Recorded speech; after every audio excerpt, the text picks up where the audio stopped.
किसी शख्स से ताल्लुक़ रिश्तेदारी बनानी हो तो सबसे पहले ये चीज़ देखनी चाहिए कि वो शख्स इस्लाम पर कितना अमल करता है, वो अल्लाह उसके रसूल के अहकामात को कितना जानता है, वो दीन से कितने मोहब्बत करता है। हज़रत सैयदना उम्मे सलीम रज़ी अल्लाह ताला अन्हा का एक बड़ा खूबसूरत वाक़या है कि जब आप इस्लाम लाई तो आपने इस्लाम अपने शोहर पर भी पेश किया, अपने शोहर को भी समझाया, लेकिन उनके शोहर की किस्मत में इस्लाम लाना नहीं था तो वो इस्लाम नहीं लाया। फिर कुछ अर्सा तो आपने निकाह नहीं किया, लेकिन बाद में अबू तलहा रज़ी अल्लाह ताला अन्हो जो कि उस वक्त इस्लाम नहीं लाए थे,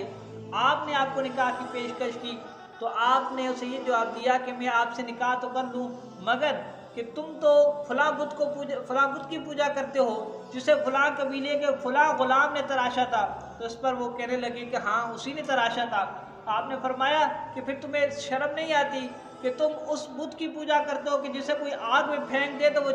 वो आग उसे जला दे, किसी कुएं और किसी खड्डे में फेंक दिया जाए तो वो उठ के बाहर नहीं निकल आ सकता, वो तुम्हारी क्या मदद करेगा। और फिर फरमाया कि मैं तुमसे निकाह कर लूँ, लेकिन तुम उसकी बुत की पूजा छोड़कर अल्लाह वहदहू ला शरीक की इबादत करो,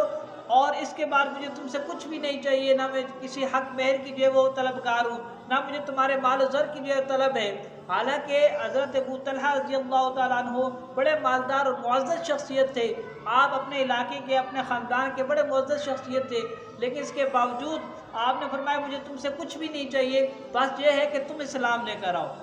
और हज़रत अबू तलहा रज़ी अल्लाह ताला अन्हु उस वक्त को खामोशी से चले गए, आपने कोई जवाब नहीं दिया। लेकिन जब दोबारा आए तो आपने अशहदु अल्ला इलाहा इल्लल्लाह पढ़कर इस्लाम कबूल किया, और इस्लाम कबूल करने के बाद आपने हज़रत सैयदना उम्मे सलीम रज़ी अल्लाह ताला अन्हा से निकाह किया। तो ये था उस वक्त की ख़वातीन का अंदाज़ कि वो किसी से ताल्लुक़ रिश्तेदारी बनाने में सबसे पहले ये चीज़ देखती थी कि वो अल्लाह उसके रसूल का फरमाबरदार है या नहीं। कि जो अल्लाह उसके रसूल का ही ना हुआ तो हमारा क्या होगा। इसलिए कोशिश करें कि जिससे भी रिश्तेदारी बनाएं, जिससे भी आपका ताल्लुक़ हो, उससे जो है वो अल्लाह उसके रसूल की मोहब्बत सिखाएँ। अगर कोई आपका दोस्त है, कोई आपका रिश्तेदार है, जिस किस्म का भी आपका जिस शख्स से ताल्लुक़ है, कि आपका भाई, आपका पड़ोसी, आपका दोस्त, रिश्तेदार, सबको कोशिश करें कि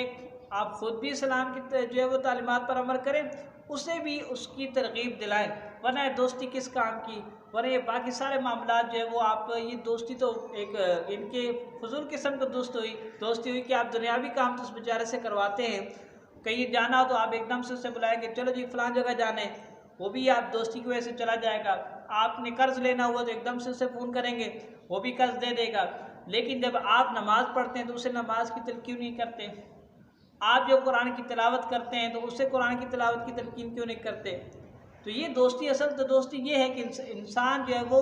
जो अपने बारे में सोचता है वो उसी के बारे में सोचे, कि आप चाहते हैं कि आप दुनिया और आखिरत में अल्लाह के फरमाबरदार रहें, कि आप जो है वो दुनिया और आखिरत में कामयाब रहें, तो अपने दोस्त के बारे में भी वही सोचें कि उससे भी कामयाबी दिलानी है। और असल कामयाबी यही है कि इंसान जो है दुनिया और आखिरत में अल्लाह ताला की रज़ा का तालिब हो और अल्लाह ताला की रज़ा उसे हासिल हो।